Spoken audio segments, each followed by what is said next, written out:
Estimados alumnos, reciban un afectuoso saludo de su profesor. Mi nombre es Víctor Flores Fernández, soy psicólogo de profesión y en esta oportunidad para el ciclo virtual 2018-2, los alumnos van a recibir una orientación psicopedagógica. Para ello se ha hecho una encuesta en la cual los alumnos han participado, ¿no? Y se ha visto cuáles son los temas de su interés, ¿no? Y podemos ver en los resultados de esta encuesta, a continuación, ¿no?, estos resultados. ¿Cuáles son los temas que más les interesa que se les oriente a los alumnos, ¿no? Ahí tenemos que los 18 alumnos han dado algunas múltiples respuestas, ¿no? Pero ¿qué es lo que más les interesa? A ellos lo que les interesa más a los alumnos es que les oriente sobre métodos, técnicas, estrategias de aprendizaje, ¿no? Ahí tenemos 7 alumnos que han contestado. También existe otro grupo de alumnos que les interesa ver alguna forma de cómo manejar la ansiedad, ¿no? La ansiedad tóxica, esa ansiedad que los bloquea, ¿no? También 7 alumnos. Otros alumnos les interesa aprender a organizarse, ¿no?, para tener un buen plan de estudio, 6 alumnos. Después otro grupo de alumnos les interesa mejorar la motivación, la actitud hacia el estudio, ¿no? Tenemos a 3 alumnos. Luego mejorar la concentración, evitar la distracción, ¿no? 3 alumnos. Y también hay otros 3 alumnos que les interesa manejar el estrés, ¿no? Finalmente ha habido algunas respuestas individuales que a algunos alumnos les interesa cómo mejorar su disciplina, su autodisciplina, cuántas horas deben dormir, ¿no? Cómo hacer frente a la presión de los padres, ¿no? Igualmente, cuál es la mejor hora para poder estudiar. Y hay una interesante respuesta que dio una alumna sobre cómo mejorar y pedía ella cómo mejorar la autoestima, ¿no? Muy bien, como los temas son amplios, ¿no?, y es bien difícil abordar, ¿no?, todos estos temas en una hora, lo que vamos a hacer es vamos a priorizar los 2 primeros temas, ¿no?, para explicar muy bien cómo podemos empoderar al alumno para que mejore en cuanto a su rendimiento, ¿no?, que es los 2 temas sobre estrategia de aprendizaje y ansiedad ante los exámenes, ¿no? Lo que también es bueno recalcarles, alumnos, de que nuestro centro preuniversitario cuenta con un departamento psicopedagógico, ¿no? Y la atención acá es gratuita, ¿no? Los alumnos que están acá en Lima pueden solicitar atención psicopedagógica en el centro que está más cerca de su domicilio, ¿no? En todos los locales de la PRE hay orientación psicopedagógica, ¿no? Hay un psicólogo que puede brindarles estos consejos, estas orientaciones, ¿no?, de manera individual. Se acercan a esos centros, ¿no?, y ahí piden una cita con el psicólogo. La atención es totalmente gratuita porque esta atención ya ha sido cancelada en el momento de la matrícula, ¿no? Muy bien, entonces vamos a empezar, ¿no?, con el primer tema sobre estrategias de aprendizaje, ¿no? ¿Cuáles son las dificultades que tiene el alumno para poder estudiar, para poder aprender, para poder procesar mejor la información, ¿no? Lo que pasa es que los alumnos cuando vienen a la PRE vienen con algunas deficiencias, con algunas limitaciones y producto básicamente de que no han tenido las oportunidades de perfeccionar su forma de aprender. ¿Por qué? Porque cuando el alumno está en la secundaria, generalmente, ¿no?, el procesamiento de la información es mucho más fácil, ¿no? Algunos alumnos con 2 horas, 3 horas antes de ir al examen estudiaban, ya salían aprobados. Otros alumnos de repente con lo que es, ¿no?, la explicación del profesor en clase, con eso les bastaba, iban a dar el examen también aprobados, ¿no? O sea, era fácil realmente en el colegio. Sin embargo, acá en la PRE, ¿no?, esas formas y esos viejos métodos de estudio ya al alumno no le sirven, ¿no? ¿Y por qué no le sirven? Porque acá el alumno tiene que procesar más información, ¿no? Y muchas veces es información nueva. Entonces el alumno tiene que adquirir métodos, técnicas para procesar mejor esa información, ¿no? Y de eso se trata. El alumno tiene que aprender a adquirir esas habilidades, ¿no?, de procesamiento de la información.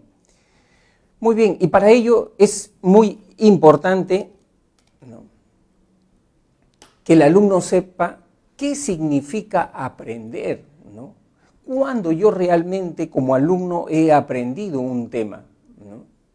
Y acá vamos a ver los diferentes métodos que intervienen en el aprendizaje y cuáles son más efectivos para el aprendizaje, ¿no?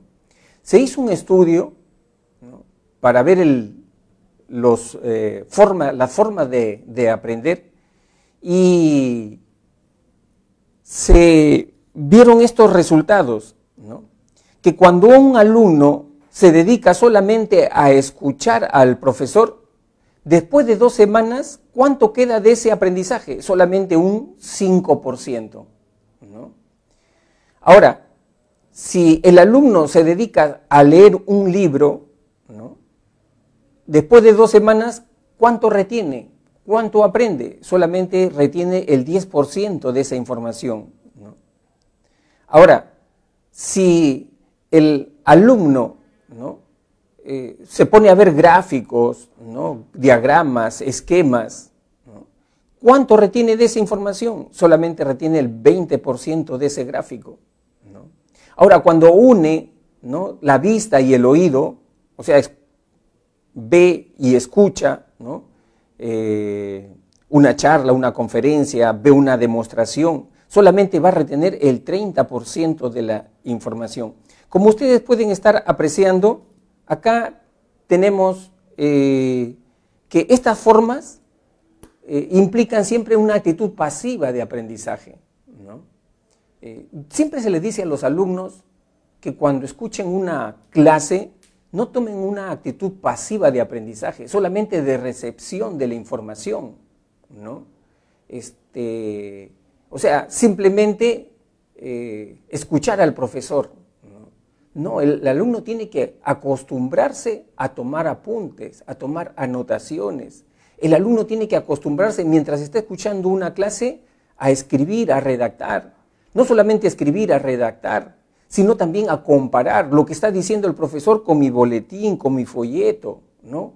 ¿Cómo está? ¿Estoy entendiendo? ¿No estoy entendiendo? ¿Qué no estoy entendiendo? Anotar qué no estoy entendiendo. Eso es muy importante, ¿no? O sea, eso implica actitud activa de aprendizaje, no una actitud pasiva de aprendizaje, ¿no?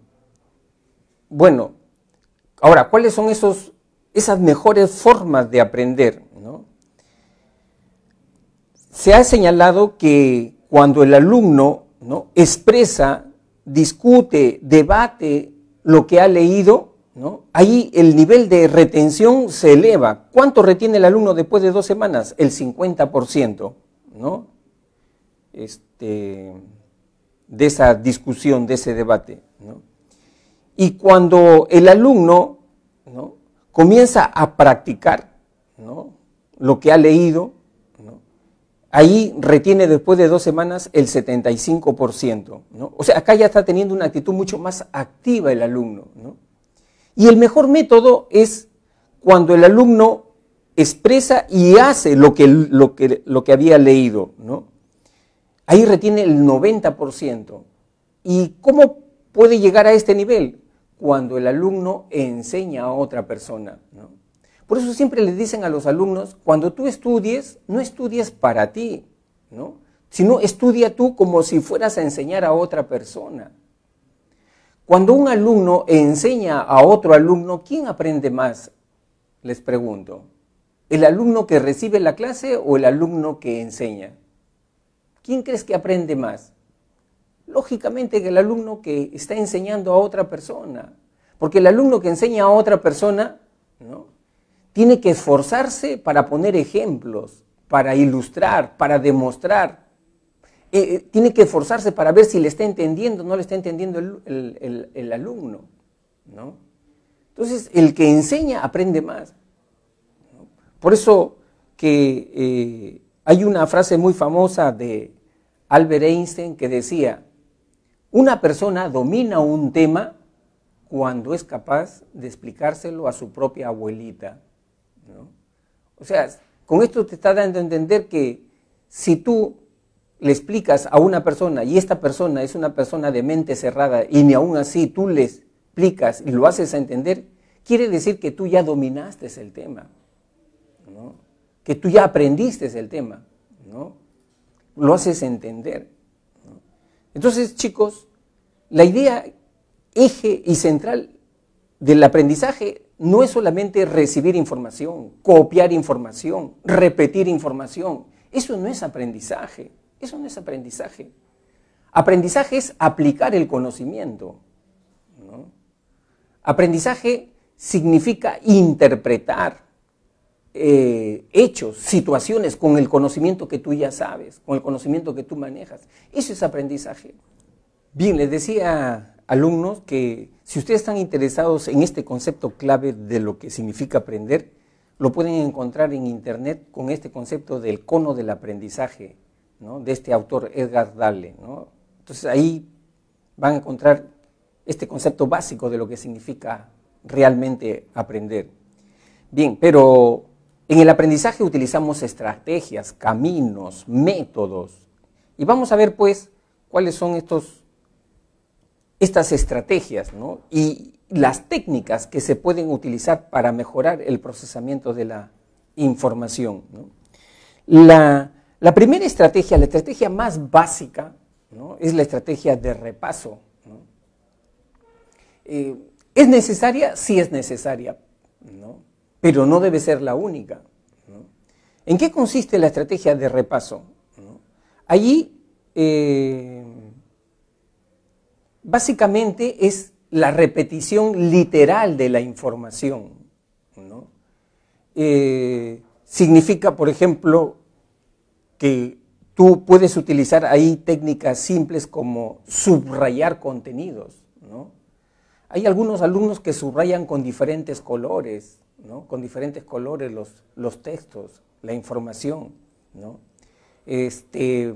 Sacar citas de conceptos, sacar las citas, ¿no? Esa es otra técnica, ¿no? de repaso, ¿no? Es decir, la repetición simple también, ¿no? Entonces, generalmente estas técnicas todas las manejamos, todos los alumnos, porque la aprendemos desde primaria, ¿no? Secundaria también, ¿no? ¿Es necesaria? Sí es necesaria, pero no es la única técnica, ¿no? La siguiente estrategia es la elaboración. Elaborar significa relacionar. La información que tratas de entender, que estás leyendo, con lo que tú ya sabes, relaciónalo, compáralo, contrástalo, ¿no? Esa es una mejor manera de integrar la información, ¿no? ¿Cómo puedes relacionar la información del curso de historia, literatura, psicología, ¿no? De repente también economía, ¿no? Dice que ahí hay dos maneras de relacionar la información. Uno es a través del procesamiento simple, ¿no? ¿Cuáles son esas técnicas de procesamiento simple, ¿no? Ahí tenemos resaltar palabras claves, ¿no? Otra de las es utilizar, por ejemplo, rimas, ¿no? Claves mnemotécnicas, ¿no? ¿Qué cosa es una clave mnemotécnica, ¿no? Clave mnemotécnica significa ayudarte, ¿no? Por ejemplo, hay cursos donde tú tienes bastante información, ¿no? En geografía, ¿no? En biología, cantidad de información, ¿no? Entonces, ¿cómo vas a pretender retener esa información, ¿no? Utilizando reglas mnemotécnicas. La más común es, por ejemplo, te dicen, tienes que aprenderte los ríos de la cuenca del Pacífico del Perú, desde Tumbes hasta Tacna, ¿no? Hay más de 50 ríos, ¿no? Ahí una técnica importante es la regla mnemotécnica. ¿Qué haces? ¿No? Coges la primera letra o la primera sílaba de los nombres de esos ríos y formas frases, ¿no? Formas frases y te ayudas con esas frases, ¿no? Entonces, igual sucede, ¿no? Cuando te dicen, por ejemplo, en geografía, apréndete los pisos ecológicos, ¿no? Son como 8 pisos ecológicos, Puna, Chala, Yunga, ¿no? Igual puedes tomar las primeras sílabas de esas palabras y formas una frase, ¿no? Y te ayuda, ¿no? Ustedes no han visto, por ejemplo, cuando en primaria a veces se les está enseñando a los niñitos a multiplicar, y hay algunos niñitos que tienen dificultades para aprenderse la tabla de multiplicar. ¿Qué hace la profesora?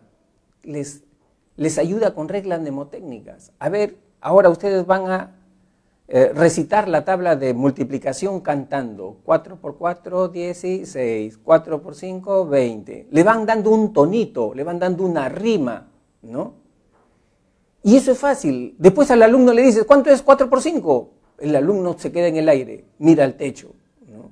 Ahora, cantando le sale la multiplicación, ¿no? ¿Por qué? Porque la memoria funciona así, ¿no? Enlazando, asociando, así funciona la memoria, ¿no? Entonces, cuando tú tengas bastante información, y es información que no tienes que cambiarle ninguna coma, sino tienes que aprendértela de manera literal, porque así te lo exigen a veces, ¿no? Entonces, en esos casos, utiliza las reglas mnemotécnicas. Muy importante para los cursos de biología, ¿no? Para los cursos de geografía, ¿no? Que hay bastante información que aprender, ¿no? Otra técnica del procesamiento simple es el parafraseo. Seguramente ustedes ya saben en qué significa el parafraseo. Parafrasear significa decirlo con tus propias palabras, ¿no? Es decir, lees un texto, ¿no? Y lo expresas, ¿no? Con tus propios términos, ¿no? Eso te ayuda también a integrar la información, ¿no? Muy bien. Otra forma, ¿no?, de elaboración es mediante el procesamiento complejo. Y ahí, en el procesamiento complejo, se puede utilizar las siguientes técnicas: elaboración de inferencias, resumir, analogías, metáforas, ¿no? Elaboración de inferencias, saca tus conclusiones. ¿A qué conclusiones llegas? ¿No? Tus propias conclusiones, ¿no?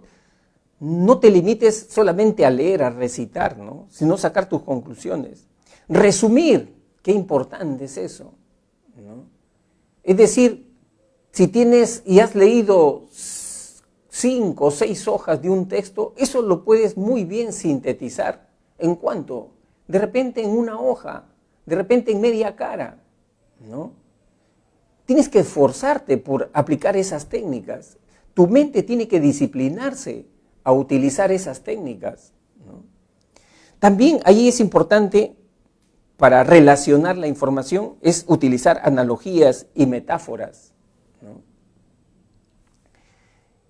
¿Cuál es la importancia de las analogías y las metáforas?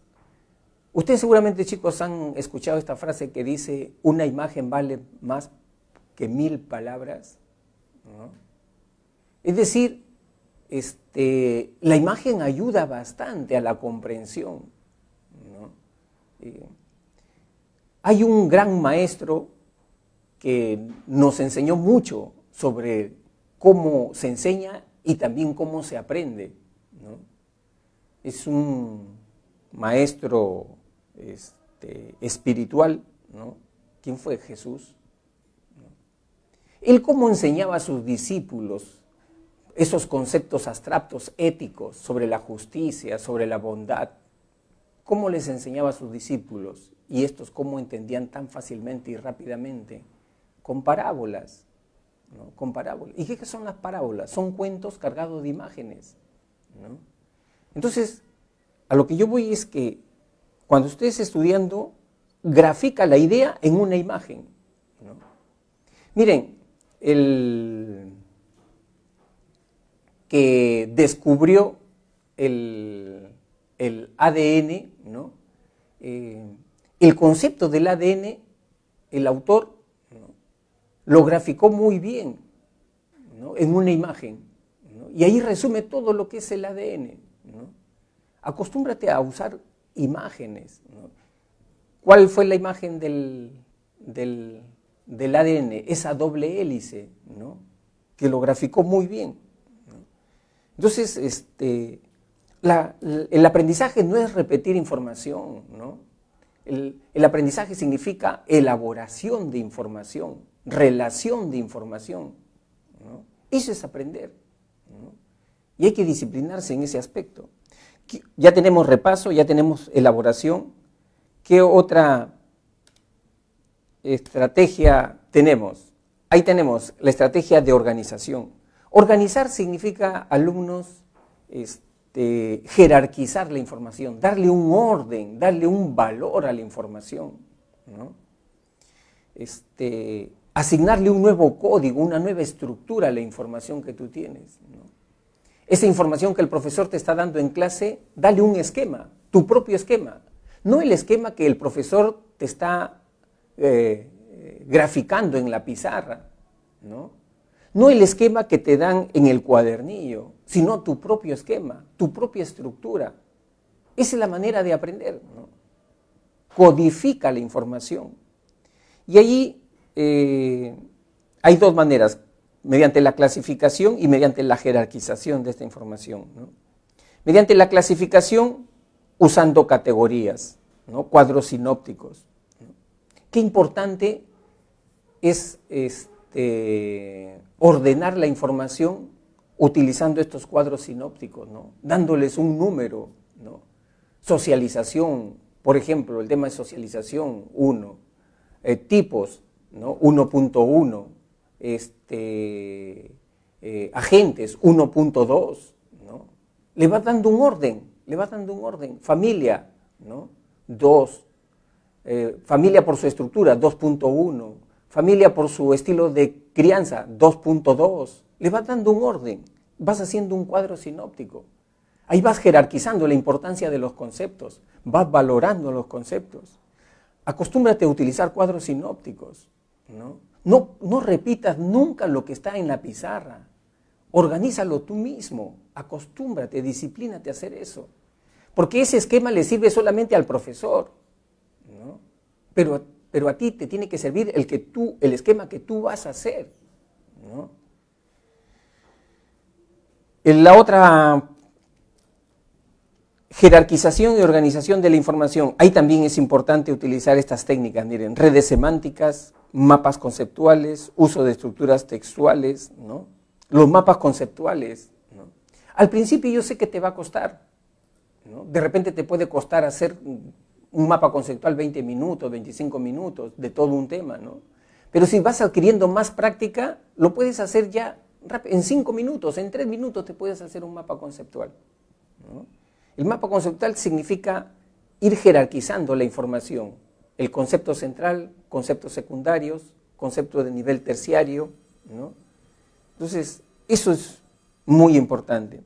La otra estrategia, supervisión de la comprensión. ¿Cuándo utilizo yo esta estrategia de supervisión de la comprensión? Cuando ya leí, cuando yo creo que ya aprendí. Ahora lo que interesa es saber cuánto sé yo de esa información, cuánto he aprendido. Tengo que verificar mi aprendizaje, ¿no? Por eso dice que tiene que ver con el control y la evaluación del aprendizaje. Entonces, ¿qué tengo que hacer después de haber leído? Ahí utilizas algunas técnicas. ¿Cuáles? Por ejemplo, hacerte preguntas. Tú mismo hacerte preguntas, ¿no? Que otra persona te pregunte para ver cuánto tú sabes. Responder a cuestionarios, ¿no? Ya leíste, crees que ya aprendiste, resuelve pues los cuestionarios de los exámenes de la pre de ciclos pasados, ¿no? Somete a prueba tus conocimientos, ¿no? Somete a prueba tus conocimientos. Ahí tú vas a ver la calidad, la cantidad de información que has aprendido, ¿no? Eso se llama supervisión de la comprensión, ¿no? Y otra estrategia que, si bien es cierto, no tiene que ver mucho con lo que es el aprendizaje directamente, pero sí ayuda al aprendizaje, ¿no? ya se llama la estrategia de autocontrol emocional, o sea, manejar tus estados emocionales, ¿no? Evitar el estrés, la presión, ¿no? Manejar la ansiedad, ¿no? Organizar tu tiempo, ¿no? Eso también ayuda bastante para que el aprendizaje sea un aprendizaje armonioso, ¿no? Con placer, con mucho placer, ¿no?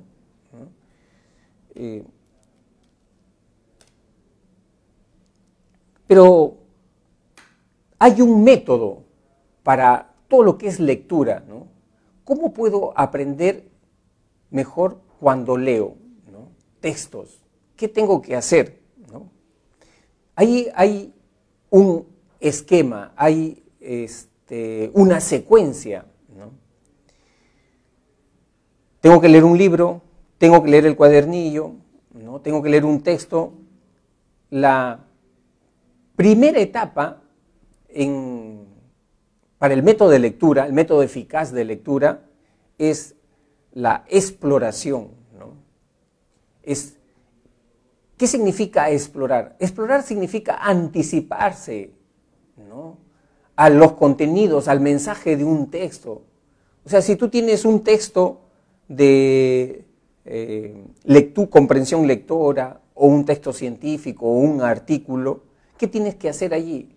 Allí tú tienes que hacer una revisión general, ver el título, los subtítulos, ¿no? Echar a andar tu imaginación. Por ejemplo, ya tú te anticipas, haces suposiciones. ¿Qué crees qué ideas centrales puede plantear ese autor, ¿no? ¿Qué te puede decir ese autor en ese texto, ¿no? Entonces, ahí ya plantéate interrogantes sobre el tema, ¿no? Igual también en la exploración, plantéate objetivos, metas. ¿En qué tiempo me tengo que leer este texto? ¿En qué tiempo me tengo que aprender este texto, ¿no? Eso es muy importante. Ese es el paso de la exploración, ¿no? Luego viene la segunda etapa, ¿no? Que es ya leer. Cuando estés leyendo, ¿no? Vas a tratar de encontrar las respuestas a tus interrogantes, ¿no? Lo que yo había supuesto es cierto, me he equivocado. ¿En qué me he equivocado? ¿Por qué me he equivocado, ¿no? Estar contrastando. La lectura siempre es tener la mente activa, siempre tener la mente activa, ¿no? Ahí tenemos que estar viendo también en la lectura cuál es la idea central, cuáles son las ideas secundarias de ese texto, ¿no? Y si es importante resaltar, lo vamos resaltando, ¿no? Con un plumón, un resaltador, ¿no? Entonces, esa es la segunda etapa. La tercera etapa se le llama, ¿no? Recitar, ¿no? Recitar. Recitar en términos literal significa, de alguna manera, expresar verbalmente, ¿no? Las ideas principales. Ya tienes que recoger cuáles son las ideas principales de ese texto, ¿no? Y tienes que verificar que has recogido todas las ideas principales y las ideas secundarias de ese texto, ¿no? Bien, entonces, seguimos. La cuarta etapa, ya habíamos dicho, primero, explorar. Segundo, leer. Tercero, recitar, ¿no?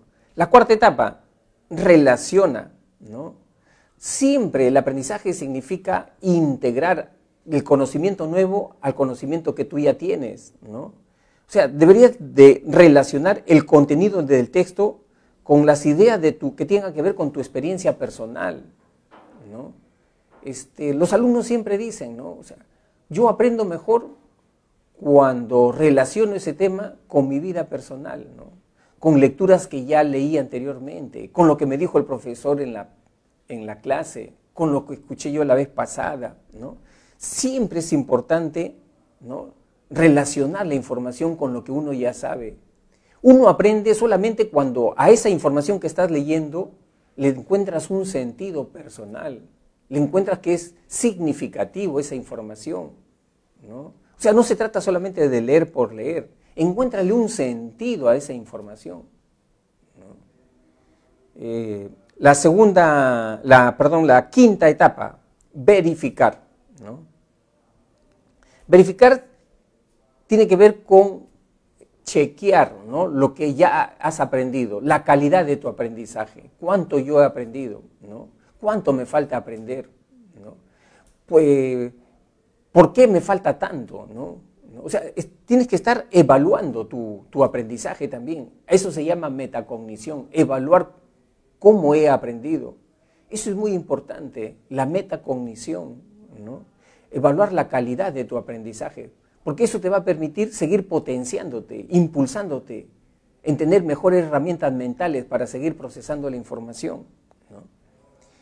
Y la sexta etapa es repasar, ¿no? Repasar. Chicos, no se confíen solamente con la lectura, ¿no?, en ese día, en esa hora, y ya creen que lo han aprendido, con eso es suficiente. No es suficiente, la memoria sigue siendo frágil hasta a ese nivel. Es importante que uno, antes del examen, se plantee un tiempo para repasar, ¿no?, para repasar siempre, ¿no? O sea, es decir, si yo ya estudié hoy día el curso de biología, ¿no?, y tengo el examen todavía a fines de noviembre, ¿no?, tengo que plantearme una fecha hasta el fines de noviembre para hacer un repaso de esa información que ya la aprendí hoy día, ¿no? El repaso es clave para consolidar la información, ¿no? O sea, no se confíen solamente en que ya lo entendieron, ya lo aprendieron. Mientras más repaso, mucho mejor se consolida la información, ¿no? Entonces, esos son pues algunos de los aspectos que les tiene que ayudar a mejorar su aprendizaje, a procesar mejor información. Y para ello, chicos, siempre lo mejor que yo les puedo recomendar es disciplina. Acostúmbrense, ¿no?, a utilizar estas técnicas, acostúmbrense. Al principio les va a costar, ¿no?, porque la mente es como el cuerpo, igualito como el cuerpo. Si una persona que no ha corrido, no ha entrenado, ingresa a una maratón de 20 kilómetros, 30 kilómetros, ¿cómo va a terminar con esa maratón? Con el cuerpo molido, ni siquiera va a llegar a la meta, ¿no?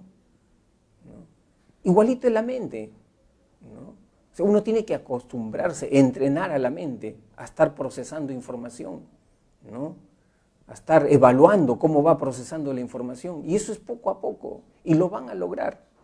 Y lo van a lograr, tener una mente disciplinada que procese bastante información, ¿no?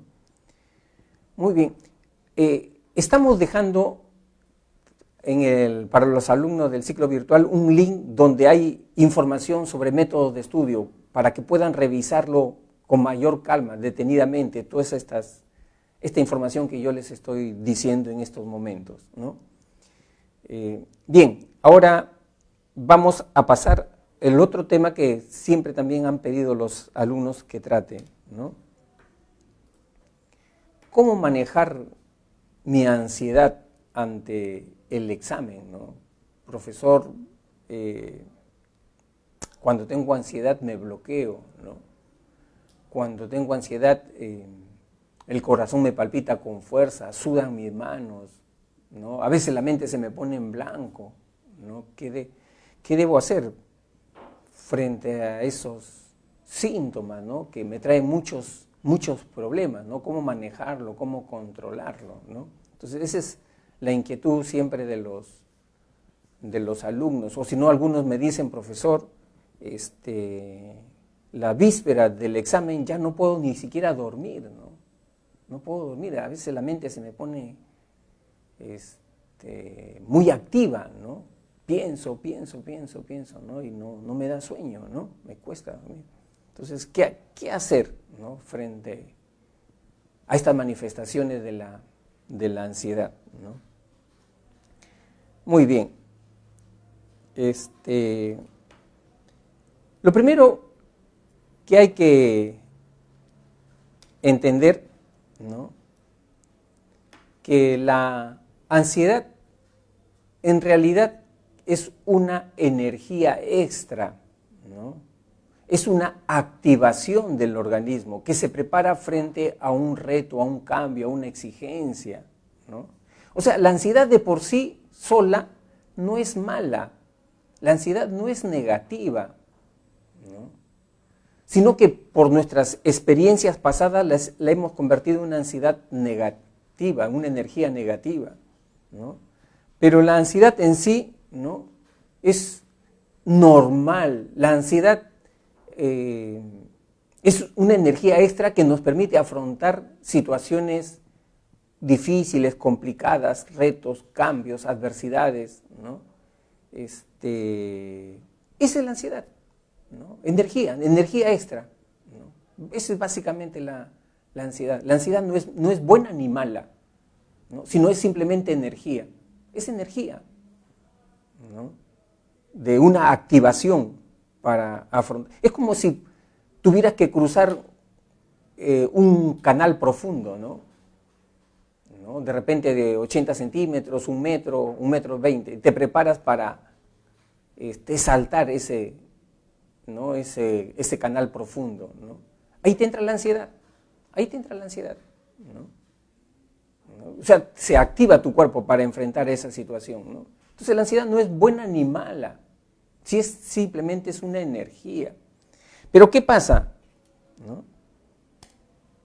En algunas personas esa energía se convierte en una energía tóxica, desadaptativa, que le genera sufrimiento, que les genera malestar a las personas, ¿no? O sea, vienen los pensamientos negativos, viene la baja autoestima, ¿no? Y entonces la ansiedad toma ese cariz, ¿no?, toma esa dimensión de ansiedad tóxica, que es la ansiedad que a ustedes les está preocupando, ¿no?, que están sufriendo esa ansiedad. Pero esa energía también, si tú la sabes manejar, toma otra manifestación y se convierte en ansiedad creativa, adaptativa, ¿no? Esa ansiedad que hace que las personas seamos más productivas, que rindamos mejor. Miren, alumnos, ustedes de repente no me van a creer, pero también los profesores, ¿no?, todos los profesores sentimos ansiedad cuando entramos a un salón, ¿no?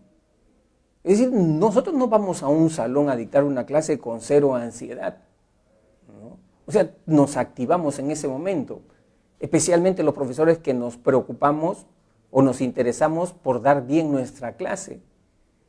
Pero en el caso de nosotros, los profesores, ¿no?, esa activación y esa energía, ¿no?, la convertimos en nuestra aliada, en nuestra amiga, ¿no? ¿Qué cosa decimos nosotros? ¿En qué nos centramos nosotros? Nosotros no nos centramos en pensamientos negativos. Voy a dar bien mi clase, de repente me va a salir mal. No, nosotros nos centramos en qué tengo que decir, cómo lo voy a decir, qué ejemplos voy a poner. O sea, la energía la utilizamos en aspectos y temas que nos ayuden a mejorar nuestra clase, ¿no? Canalizamos de esa manera nuestra ansiedad.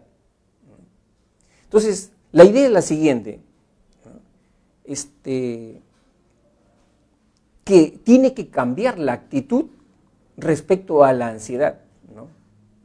Porque si no es así, entonces vamos a tener la ansiedad tóxica, desadaptativa, ¿no? Para darte otra idea, la ansiedad es como un caballo salvaje, ¿no? Igualito como un caballo salvaje. Si tú a ese caballo salvaje, ¿no?, te acercas a él, lo conoces, le das terrones de azúcar, lo acaricias, ¿no?, o sea, comienzas a conocer tu ansiedad, tu energía, lo puedes ir domando ese caballo salvaje. Pero si de frente te montas sobre ese caballo salvaje sin conocerlo, ¿no?, entonces ahí se encabrita ese caballo y te puede botar, ¿no? O sea, la idea es un poco conocer cómo es mi ansiedad. Esa es la idea, ¿no? ¿Qué es lo que causa, ¿no?, o determina que algunas personas en vez de tener la ansiedad creativa, productiva, ¿no?, que te hace rendir mejor, tienen la ansiedad tóxica, ¿no? Ahí tenemos algunas causas que lo van generando. Uno de ellos es el estrés, ¿no? Es decir, la persona se acumula de tareas, de obligaciones, ¿no? Todo lo que tiene que hacer no lo hace de manera planificada, sino todo lo deja al final, ¿no? El estrés es un factor que contribuye a la ansiedad, ¿no? El otro factor es la baja autoestima, la permanente desvalorización, ¿no? Soy un tonto, no me salen bien las cosas, siempre he sido así, ¿no? La desvalorización permanente, eso es lo que genera la ansiedad. El tercer factor que genera ansiedad negativa mala, cuando los alumnos no han aprendido habilidades académicas, no saben cómo tomar apuntes, no saben cómo procesar información, ¿no? Eso también, como tienen bastante información que aprender y no saben cómo procesar esa información, eso también les va generando ansiedad, ¿no? Cuarto, algunos rasgos de personalidad. Hay algunas personas que son unas más ansiosas que otras, ¿no? ¿Quiénes son las personas que son más ansiosas que otras? Aquellas personas que tienen el temperamento un poquito más melancólico, ¿no? Las personas que son muy sensibles, demasiado sensibles, todas las cosas se las toman en serio, ¿no? Que son personas muy susceptibles, ¿no? Estas personas generalmente, el rasgo básico de estas personas es que muy fácilmente entran en conflicto, ¿no? Es decir, rápido se critican, rápido se cuestionan, o sea, tienen un yo crítico muy fuerte, ¿no? Rápido entran en conflicto, en consigo mismos, pelean, o sea, estas personas pelean consigo mismas, ¿no? Ese es el conflicto permanente que tienen estas personas, ¿no? Ahora, claro, ahora vamos a ver cómo enfrentar entonces a la ansiedad tóxica, ¿no? ¿Qué medidas adoptar para afrontar la ansiedad tóxica? Lo primero que tenemos que entender es que la ansiedad no es nuestra enemiga. Eso es lo primero que tenemos que entender. La ansiedad no es nuestra enemiga, aunque te parezca paradójico lo que te estoy diciendo, ¿no? La ansiedad no es un monstruo, ¿no?, que hay que combatir, matar, enterrar, ¿no? La ansiedad en realidad es nuestra aliada, ¿no? Es nuestra aliada para rendir mejor, ¿no? Hay un bonito artículo que yo les recomiendo que lo lean, lo van a encontrar en internet, ¿no?, de esta autora Fabiola Cuevas, así se llama, Fabiola Cuevas, y ahí dice, ¿no?, el mensaje de la ansiedad. La ansiedad tiene un mensaje para ti, un bonito artículo, para que puedan entender, ¿no? ¿Qué debemos entender entonces con esto? Que lo primero, la primera actitud para enfrentar la ansiedad es la aceptación, no hay otra actitud, aceptar nuestra ansiedad. Claro, tú me vas a decir, profesor, ¿cómo voy a aceptar algo que me hace daño, no? ¿No? Pero justamente esa actitud de querer desaparecer la ansiedad es lo que te trae más ansiedad. Acuérdate de lo que yo te había dicho, que la ansiedad es una energía y es buena, ¿no? O sea, la idea es que mantengas la energía, la ansiedad en un nivel moderado, no en un nivel extremo, porque en el nivel moderado te va a ayudar, te aseguro que te va a ayudar. O sea, no pelearte con esas emociones que estás teniendo dentro de ti, no pelearte con la ansiedad, no pelearte con la activación, porque tú allí, al pelearte con tu ansiedad, estás alimentándola, te estás nutriendo a la ansiedad tóxica, ¿no? Te pongo un ejemplo. Si una persona cae a un pantano, a arenas movedizas, ¿no?, y está con la mitad del cuerpo para arriba, ¿no?, está con la mitad del cuerpo para arriba y la otra mitad hundidas en las arenas, ¿no?, ¿qué hacen en ese momento? Generalmente las personas se desesperan. Y como se desesperan, quieren salir. ¿Qué cosa hacen? Manotean, se mueven, ¿no? Y mientras más manotean, más se mueven, ¿qué ocurre con su cuerpo? Comienza a desplazarse para abajo, ¿no? Si tú te quedas tranquilo, ¿no? Te quedas estático, te mantienes en esa misma postura, esperando que alguien te salve, ¿no? Así es la ansiedad. Mientras más luches contra esas sensaciones, esas emociones, que de alguna manera te generan un nivel de malestar, mientras más luches, es peor. La mejor medida es aceptar, porque de todas maneras vamos a tener ansiedad, pero tenemos que tenerle un nivel moderado, ¿no? De eso se trata, de eso se trata. Mira, te voy a leer una analogía muy bonita, ¿no? Sobre la aceptación de la ansiedad, que por ahí se debe empezar.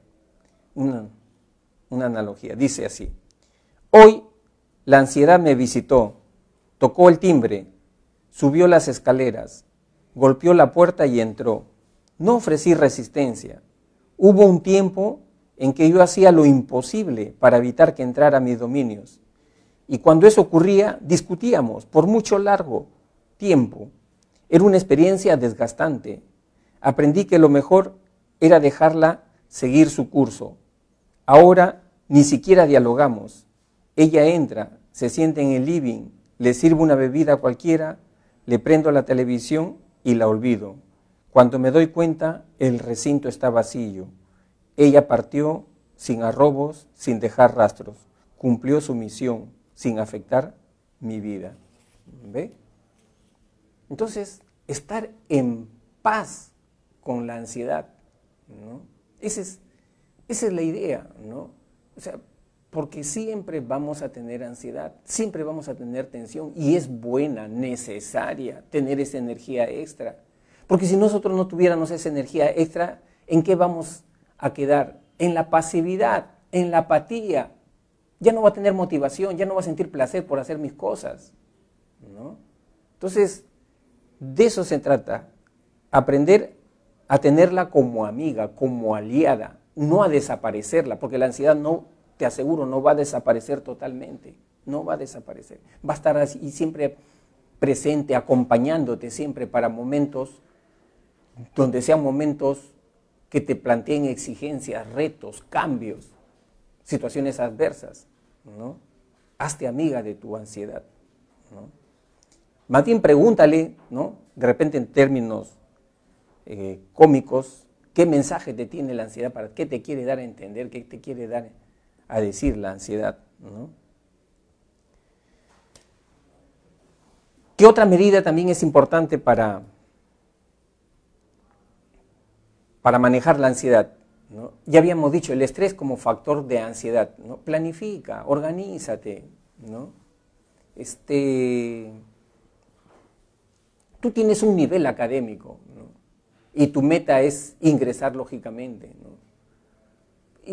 Pero para ello es importante que sepas realmente tus tiempos de preparación, ¿no? O sea, con el nivel que tienes actualmente, ¿no? ¿Ya estás listo para poder ingresar o todavía te falta mucho todavía para poder prepararte? O sea, plantéate metas realistas, no te plantees metas fantasiosas, ¿no? Y trata de organizarte dando prioridad, ¿no? a algunos cursos, ¿no? En una primera etapa, de repente, algunos cursos que te puedan dar mayor puntaje. O sea, eso de repente te puede ir dando un poquito de mayor confianza, ¿no? Prioriza, ¿no? O sea, a veces no se trata de llevar todos los cursos en bloque, ¿no? Porque de repente todavía no tienes esas habilidades que te permiten procesar rápidamente, ¿no? Pero si te concentras en un bloque de cursos que puedes ir rindiendo, puedes ir mejorando, ¿no? Entonces, eso te puede ir dando una mayor confianza, ¿no? O sea, escuchándote un poquito mejor a ti, cómo vas tú avanzando, ¿no? Lo que ya habíamos dicho anteriormente en la primera charla, ¿no? ¿Por qué el alumno se llena de inseguridad, ¿no? Porque no sabe qué hacer, cómo hacer, ¿no? Por eso que es importante que el alumno aprenda habilidades académicas, ¿no? Saber tomar apuntes, ¿no? Ahí también tenemos saber cómo hacer esquemas, cómo hacer cuadros sinópticos, ¿no? Cómo preparar una clase, ¿no? Es importante eso, que se acostumbren a hacer estas técnicas, ¿no? A manejar estas técnicas, ¿no? Eso también te puede ir dando una mayor confianza en ti mismo, ¿no? ¿Qué más? Ahí tenemos, ¿no? Reforzarse a uno mismo, ¿no? Generarse un poco de amor incondicional a uno mismo, ¿no? A veces uno tiene pensamientos muy negativos, ¿no? Sobre uno mismo, sobre la situación del examen, ¿no? Pero te doy un consejo: cuando tengas muchos pensamientos negativos, no lo voy a lograr, ¿no? Me va a salir mal, ¿no? ¿Qué van a decir mis padres? ¿No? No luches contra los pensamientos negativos, porque si tú luchas contra los pensamientos negativos, estos se van a hacer mucho más fuertes, ¿no? Y te van a generar ya problemas. ¿Qué tienes que hacer? Enfocarte en lo que tienes que hacer, no luchar en tu propia mente con tus pensamientos negativos. Porque los pensamientos negativos no te van a determinar tu comportamiento, no determinan tu comportamiento, no tengas ese miedo, ¿no? Mira, te pongo una metáfora, ¿no? Para que puedas entender el valor del pensamiento negativo y cómo manejarlo, ¿no? Esto se trata de un chofer que va en un autobús, ¿no? Él va manejando y en eso, en la parte del fondo, un pasajero, un gritón, matón, ¿no? Comienza a gritarle al chofer, le dice: maneja más rápido, ¿no? Estás muy lento, eres una tortuga, ¿no? El chofer, frente a esta presión, ¿no? ¿Cómo tendría que actuar? Si el chofer le hace caso, ¿no?, a las palabras ofensivas de repente de este pasajero, le responde, ¿no? Le responde, se sulfura, ¿no? Se tensa, se estresa, ¿no? Y pierde también de repente la ecuanimidad para seguir conduciendo, y eso le puede llevar a un accidente, ¿no? Y es más, ¿no?, si le responde, estoy seguro que el pasajero de atrás le va a responder con frases mucho más ofensivas todavía, o va a querer hasta pegarle inclusive, ¿no? O sea, se exacerba mucho más todavía, ¿no? Entonces, ¿cuál es la mejor opción, ¿no? No prestarle atención, seguir con tu camino, seguir conduciendo. Tú eres el conductor, ¿no? O sea, no puedes distraerte, ¿no?, en esos pensamientos negativos, ¿no? Déjalos ahí, no te van a causar daño. Haz lo que tú tienes que hacer, ¿no? Concéntrate en lo que tienes, ¿no?, tus actividades que tienes que hacerte, no tanto en tus pensamientos negativos y en ese miedo y en esa culpa que uno tiene, ¿no?, por tener esos pensamientos, ¿no? Déjalos estar ahí, ¿no? O sea que, y si tienes esa actitud, ¿no?, de no perturbarte frente a esos pensamientos negativos, vas a seguir avanzando, ¿no? Entonces, eso es parte del refuerzo emocional. Otro aspecto también es decirte palabras elogiosas a ti mismo, ¿no? A veces algunos dicen, ¿no?, me incomoda la presión de mis padres, ¿no? Mis padres siempre me exigen, siempre quieren que ya ingrese de una vez, ¿no?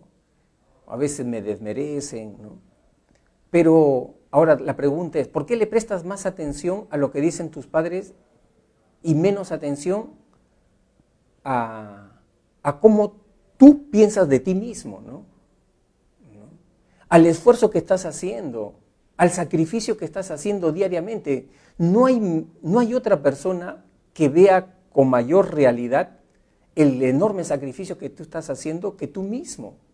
Eso tienes que valorarlo, no tanto lo que te dicen las otras personas, lo que te está costando hasta ahorita y lo que te sigue costando y lo que te va a seguir costando. Eso valóralo. ¿Cómo empezaste, por ejemplo? ¿Cómo estás ahora? ¿Cuánto has avanzado? O sea, eso no es digno de valorarlo. Eso se tiene que valorar. ¿Quién lo va a valorar? Tus padres no, tu tío no, tú mismo tienes que valorarlo. Préstale más atención a eso, ¿no? Todo ese sacrificio, ¿no?, todas esas lágrimas, ¿no? ¿Cuántas veces te has caído? ¿Cuántas veces te has parado? ¿No? Préstale atención a eso, valora eso, ¿no? Es más, tú sabes que estás avanzando. Si bien es cierto, te estás tomando un tiempo, pero sabes que estás avanzando. ¿Y cómo te das cuenta que estás avanzando? Porque ahora ya dominas más cursos, respondes más preguntas.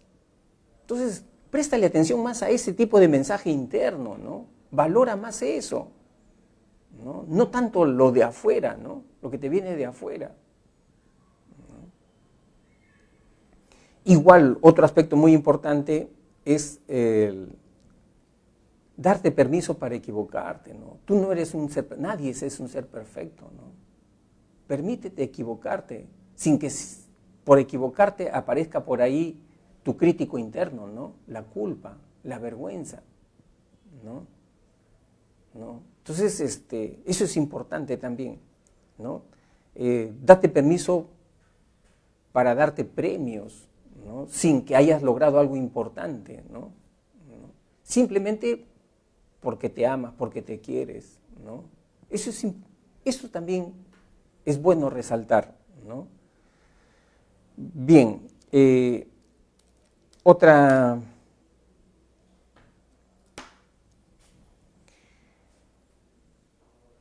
medida para manejar la ansiedad tóxica, ¿no? Hace tiempo un alumno me decía de que la víspera para dar el examen estaba muy nervioso, ¿no? Lagrimeaba, no podía dormir, ¿no? Y estaba con pensamientos muy malos sobre el resultado de este examen, y que el examen era decisivo y ya tenía, ¿no? 3 ciclos en la pre, ¿no? Entonces, o sea, estaba en una situación muy perturbada, demasiado perturbada, ¿no? Ahora, ¿por qué ocurre eso? ¿Por qué ocurre eso? ¿No? Generalmente ocurre eso porque el alumno tiene emociones y no acepta esas emociones, ¿no? Las rechaza, las reprime, ¿no? Y siente mucha vergüenza de lo que está sintiendo. O sea, siente mucha vergüenza de sentirse inseguro. Siente mucha cólera de sentirse indeciso, ¿no? Siente rabia contra sí mismo, ¿no? Y eso lo perturba más. Eso perturba más, eso alimenta la ansiedad tóxica. Porque uno debería tener ansiedad moderada, ¿no? Y eso te hace rendir muy bien. Pero ¿por qué incrementa la ansiedad tóxica? ¿No? Porque estamos experimentando emociones, ¿no? Tan fuertes que no les prestamos atención o que nos hacen sentir muy mal, ¿no? El temor a defraudar a nuestros padres, a nuestra familia, ¿no? Y sentir vergüenza por eso, ¿no? O sentir rabia también porque estamos sintiendo eso, porque nos sentimos tan frágiles, ¿no? Entonces, ¿qué hacer frente a eso, estimados alumnos? ¿No? Algo bien sencillo, bien sencillo. Comparte tu malestar, comparte tu sufrimiento, compártelo, dale un espacio. No lo reprimas, no lo escondas, porque eso peor te va a hacer, más daño te hace, mucho más daño te hace, ¿no? De repente tú dices, mis padres no me entienden, van a creer que me estoy acobardando, ¿no? Dale un espacio a ese tipo de sentimientos, ¿no? Hay una frase muy bonita que dice, la fragilidad declarada se convierte en valor, ¿no? O sea, cuando aceptas que estás pasando por ese momento y le das su importancia, esa emoción negativa deja de perturbarte, ¿no? Entonces, compártelo, un amigo, dentro de tu familia, con la persona que tengas mayor confianza, ¿no? Comparte tu frustración, comparte tu decepción, ¿no? Darle importancia a lo que estás sintiendo. Lo que estás sintiendo sí tiene importancia. El ingreso a San Marcos generalmente es un reto, no solamente es del individuo. ¿Por qué te sientes así? Porque te sientes solo. Te sientes solo frente a un reto tan importante. No te sientes acompañado. Y te sientes que las fuerzas te van dejando, ¿no? Entonces, aprende a compartir, ¿no? lo mal que te sientes en algunas ocasiones, ¿no? Y vas a ver que la ansiedad tóxica va a disminuir. Adquiere ese valor de compartirle, ¿no? De darte importancia, de respetar lo que estás sintiendo. Porque te doy un ejemplo, una analogía. Mira, si hay un niño travieso, frente a la travesura de ese niño, el papá coge al niño, lo aprieta, ¿no? Lo abraza para que ya no siga haciendo tanta travesura, ¿no? El niño comienza a gritar, ¿no? El padre le tapa la boca, ¿no? Y el niño se pone morado ya, ¿no? Y sigue pataleando. Así son las emociones, ¿no? Esas emociones que te perturban. Cuando tú tratas más de controlarla, de reprimirlas, de taparlas, de encubrirlas, más explotan, más se perturban, mucho más te perturban, ¿no? Entonces, aprende el valor de compartir tus emociones que te perturban, ¿no? La culpa, la vergüenza, ¿no? La decepción, la frustración, ¿no? Y vas a ver que la ansiedad tóxica va a disminuir. Ten la seguridad que va a disminuir, ¿no? Y por último, a veces estas medidas en ciertas personas les puede ayudar un poco, pero a veces esas personas siguen sintiendo ansiedad tóxica, ¿no? Porque se activa nuevamente su comportamiento muy fuerte, o sea, no pueden manejar, no pueden dominar la taquicardia, el sudor, ¿no? El cuerpo se pone frío, no pueden manejarlo. Entonces ahí hay una técnica, ¿no?, orientada ya al cuerpo, ¿no?, que te puede ayudar bastante a manejar la ansiedad. Se llama la respiración diafragmática, ¿no? ¿Por qué las personas se ponen tensas? Se ponen tensas porque estas personas no saben respirar, tienen años viviendo pero no saben respirar, ¿no? ¿Cómo respiran las personas ansiosas? Mira, las personas ansiosas respiran con el pecho. A una persona ansiosa dile, respira. ¿Qué cosa hace? Levanta el hombro y el pecho. Así respira. Esas son las personas tensas, ¿no? O sea, se creen Superman, o sea, levantan esto. Y eso es lo que trae tensión, eso es lo que trae, acá los músculos de la nuca se ponen duros. Por la falta de oxigenación te da dolor de cabeza, ¿no? Entonces, lo primero, cuando una persona le sugieren que haga yoga, por ejemplo, lo primero que enseñan es a respirar, ¿no? ¿Y cómo debe respirar una persona, ¿no? Ahí tenemos respiración diafragmática. El diafragma es esto, o sea, este es el diafragma, ¿no? Mover este diafragma, ¿no? Tú sabes que la respiración tiene dos momentos, un momento de la inspiración, cuando inhalas el aire, y un momento de exhalación, ¿no? Cuando tú inhalas el aire, ¿no?, te sugiero que pongas primero una mano en el pecho y la otra mano en el estómago, ¿no? De esta manera, ¿no? De esta manera.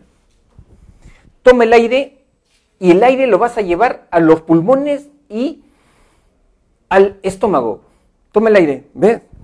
El pecho se aplana, el estómago se levanta. Ahí debes llevar el aire. ¿Ves? Tómate 2 tiempos para la inspiración, retén un ratito y después exhala. Tómate 4 tiempos para la exhalación. El estómago se aplana y el pecho se inflama. ¿Ves? Ahí está. Ahí trabaja el diafragma.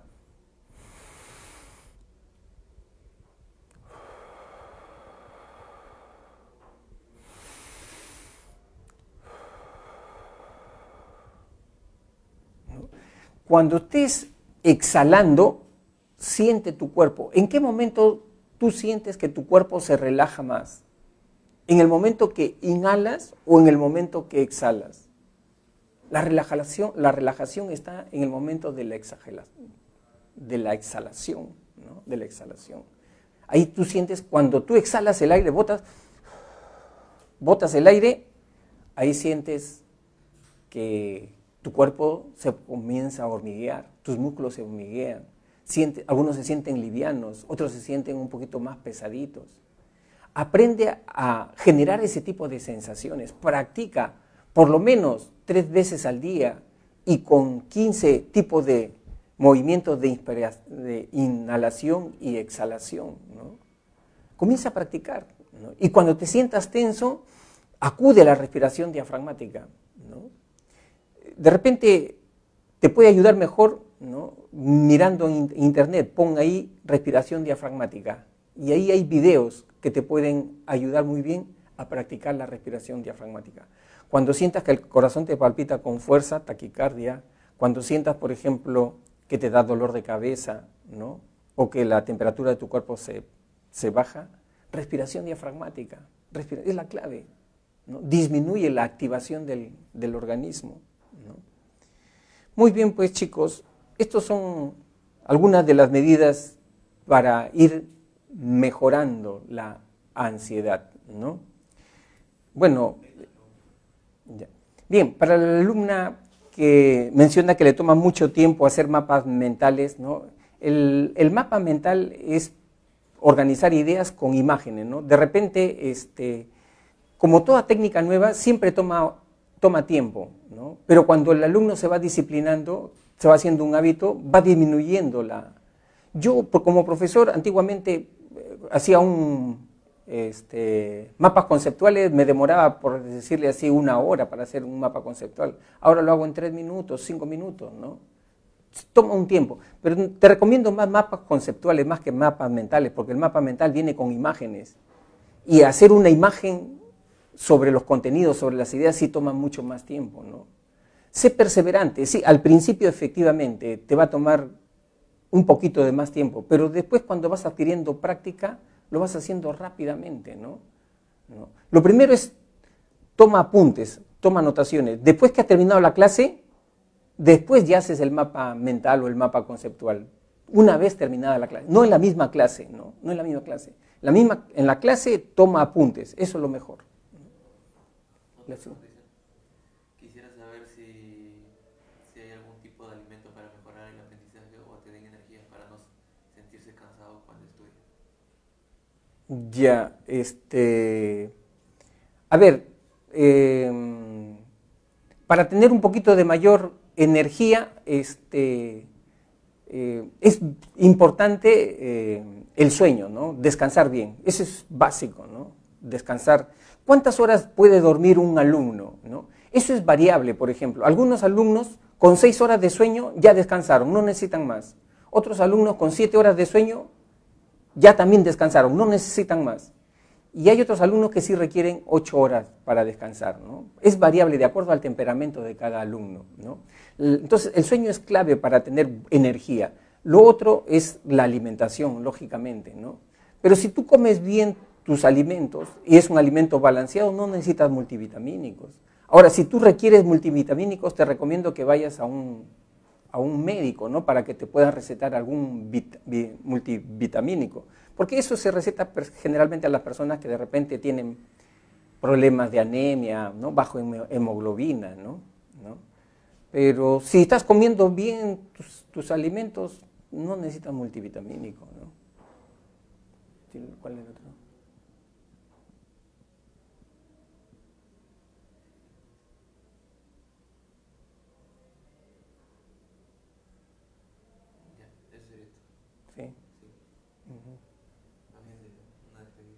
Bien, alumnos, cuando tengan una preocupación muy personal, ¿no? Y que necesitan ayuda, apoyo, nuevamente les reitero, ¿no?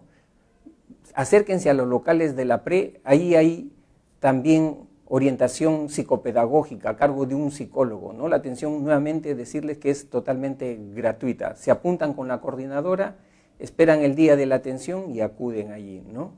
Muy bien, les agradezco por su atención y espero haberlos ayudado, ¿no? Con estas pautas que he señalado. Nos vemos, alumnos. Muchas gracias. Permiso. Una Sí, última pregunta. sí. Dice, ¿cómo organizo mi tiempo para poder leer los libros del centro pre? ¿Los leo antes de la clase o luego de la clase? Ah, ya. ¿Cómo organizar el tiempo para los libros de la pre? Ahí tiene que ver con tu plan de estudio, ¿no? Uno tiene que saber, por ejemplo, cuáles son los cursos que tú tienes complicaciones, tienes dificultades, ¿no? Y en esos cursos que tú tienes complicaciones, tienes dificultades para entenderlos, para comprenderlos, ahí sí yo te recomiendo que un día antes revises tu folleto, un día antes revises el libro de consulta, ¿no? O sea, tú tienes que ir a clase no con la mente en blanco, sino ya con información previa. Tienes que ir con información previa, ¿no? Entonces, cuando tú ya llegas a la clase con información previa, tu mente está más activa, relaciona más, compara más, contrastas más, encuentras más dificultades. Ves más interrogantes que te pueden ayudar. Porque aprender significa encontrar más interrogantes también, a nivel más superior, ¿no? Entonces, eso es lo que yo a ti te recomiendo, ¿no? Ver los cursos que tengas dificultades, problemas, ¿no? Leerlos antes, ¿no? Y en aquellos que no, bueno, pues puedes leerlos después ya, ¿no? Una última dice, yo escuché que Albert Einstein dormía 3 horas y algo así que duerme cada media hora después de 3 horas. Eso es válido, dice. Ya, hay personas que sí duermen 4 o 5 horas, pero tienen un problema. Todas esas personas que tienen problemas de concentración, a esa persona, por ejemplo, no les recomiendan manejar carro. No les recomiendan manejar carro, porque sus reflejos están debilitados, ¿no? Y eso a la larga, con el tiempo, o sea, después de meses, trae cansancio, trae estrés. El déficit de sueño trae estrés, ¿no? O sea, trae un malestar general que te quita las ganas de estudiar, de hacer cosas. Cuando una persona está estresada, hasta levantar el brazo les pesa, ¿no? No conviene. O sea, uno puede de repente quitar las horas de su sueño en una temporada muy corta, 2 días, 3 días, ¿no? Pero no permanentemente, ¿no? No permanentemente. Se recomienda, como les decía, chicos, dormir de 6 a 8 horas, ¿no? De 6 a 8 horas. Eso es lo que se recomienda. Hay algunas personas, por ejemplo, por costumbre, no se recomienda, si no es alguna persona por costumbre, tienen esta, ¿no?, tradición o costumbre de dormir de repente 20 minutos en la tarde, ¿no? Eso para las que tienen costumbre, pero para los que no tenemos costumbre no hay ningún problema, ¿no? A veces dormir 10, 15 o 20 minutos sí también te relaja también, ¿no? ¿Es mejor estudiar de corrido o debo darme momentos de descanso? Esos momentos de descanso no harán que me olvide de lo que estudié. Ya. Mira, eso depende del ritmo del estudiante, ¿no? Hay estudiantes que ya tienen ritmo en el estudio, ¿no? Ya tienen una disciplina, ¿no? O sea, son estudiantes que pueden estudiar, por decirle así, 3 horas seguidas, 4 horas seguidas, ¿no? Y no lo sienten, ¿no? Porque ya se han disciplinado. O sea, yo lo que te propongo a ti es que empieces siempre por exigirte y ponerte metas. O sea, si tú estás acostumbrado a estudiar 1 hora, ¿no?, seguida, plantéate ya estudiar después 2 horas seguidas, ¿no? Plantéate una meta. Es como la disciplina intelectual es como las gradientes de una escalera, paso a paso. Hay que ir paso a paso, ¿no? O sea, dar un paso o una gradiente, ¿no?, que signifique siempre un reto, ¿no? Pero que no sea un reto tan elevado, ¿no?, sino algo que tú lo puedas hacer, ¿no?, para que al final llegues a tu meta. ¿Sabes cómo se llama eso? Te recomiendo que leas el método Kaizen. Ese es el método Kaizen de los japoneses, ¿no? Ir poco a poco, al final llegas a tu meta, disciplinas a tu mente, ¿no? ¿Por qué los japoneses llegaron a ser una potencia después de la Segunda Guerra Mundial, que quedaron devastados, ¿no? Porque ellos se enfocaron a la calidad y al método Kaizen, ¿no? Eso es lo que yo te planteo para ti. La última para cerrar, dice, ¿cómo podemos repasar para el primer examen para no olvidarnos los temas, ya que será después de 2 semanas? ¿Sería recomendable repasar 1 semana antes o las 2 semanas prolongadas? Ah, ya. Yo lo que te recomiendo es que primero con esa consigna, ¿no? Clase impartida en la aula virtual, clase estudiada, ¿no? Clase estudiada ese mismo día. Y esa clase estudiada significa hacer tus apuntes, tú tienes que tener un cuaderno ahí donde tienes que hacer tus esquemas. ¿Tú cómo lo has entendido, cómo lo has organizado? ¿No? O sea, no te puedes confiar solamente en recibir la clase, ¿no? O en leer solamente el cuadernillo. Tienes que hacer tus apuntes, tus esquemas. Porque yo sí recomiendo una semana de vísperas al examen hacer el repaso, ¿no? En este caso, como han tenido más tiempo, pueden ser 2 semanas, ¿no? Pero yo generalmente recomiendo una semana de vísperas al examen, hacer un repaso general, ¿no? Y ese repaso general significa ya revisar no el cuadernillo, ¿no? Sino revisar tus apuntes. Ahí tú aprendes mejor, ¿no? Chequeando tus propios apuntes. Ahí está toda la información organizada, ¿no? Resolviendo exámenes de la de ciclos anteriores, ¿no? Pon a prueba todos tus conocimientos, ¿no? Y el día anterior al examen ya no estudies, no tiene sentido. Cálmate, distráete, ¿no? Entonces, eso es lo que yo te recomiendo. Bien, alumnos, muchas gracias por su atención. Nos vemos.